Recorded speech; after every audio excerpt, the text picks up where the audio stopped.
झारखंड देश का पहला राज्य जिसने श्रमिकों को एयरलिफ्ट कराया।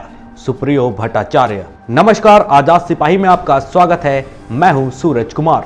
कोरोना काल में हमने न सिर्फ राज्य के 8.5 लाख प्रवासी भाई बहनों को अपने राज्य में वापस बुलाया, बल्कि झारखंड देश का पहला ऐसा राज्य बना जिसने मजदूर भाइयों को एयरलिफ्ट कराया। यही नहीं, देश में श्रमिकों को लेकर पहली ट्रेन भी हैदराबाद से हटिया पहुंची। झामुमो कार्यालय में सोमवार को आयोजित प्रेस वार्ता में यह बातें पार्टी महासचिव सुप्रियो भट्टाचार्य ने कही। मुख्यमंत्री हेमंत सोरेन ने चुनौतियों को अवसर के रूप में बदला। यह सब राज्य सरकार की दूरदर्शिता का नतीजा था। उन्होंने कहा कि केंद्र की वंचना और अवहेलना के बीच राज्य सरकार ने अपना 1 साल का कार्यकाल पूरा किया। कोरोना महामारी के दौरान राज्य के 13.5 लाख घरों को 1 महीने का राशन सीमित संसाधनों के बाद भी राज्य सरकार की ओर से दिया गया था। इसी के साथ हमने कोरोना से लड़ाई भी लड़ी। जब कोरोना के नाम पर सांप्रदायिक विद्वेष फैलाया जा रहा था, तब मुख्यमंत्री ने कहा था कि भाजपा रोग में भी भोग करती है, महामारी को भी सांप्रदायिक बना देती है। कोरोना के खिलाफ लड़ाई लड़ते हुए प्रत्येक प्रखंड में ट्रूनेट से कोरोना की जांच की गई।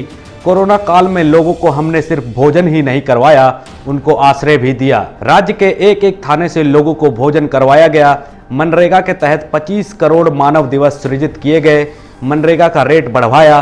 पहले मनरेगा के तहत मिलने वाली मजदूरी 200 रुपए से भी कम थी, इसे 300 रुपए तक पहुंचाने का काम किया। बीआरओ के साथ बकायदा एग्रीमेंट करके 1500 लोगों को फिर से फ्रंटलाइन वर्कर्स के रूप में काम करने वापस भेजा गया। राज्य के 95% मजदूरों का वेब पोर्टल में रजिस्ट्रेशन सरकार कर चुकी है। मजदूर भाइयों को हमने 14 लाख का अनुदान राशि दी। दुष्कर्म के मामलों के त्वरित निपटारे के लिए 22 फास्ट ट्रैक कोर्ट की स्थापना की गई। राज्य की जिन लड़कियों को धोखे से तमिलनाडु की गारमेंट फैक्ट्री में भेजा जाता था, उनको वापस बुलाकर रोजगार दिया।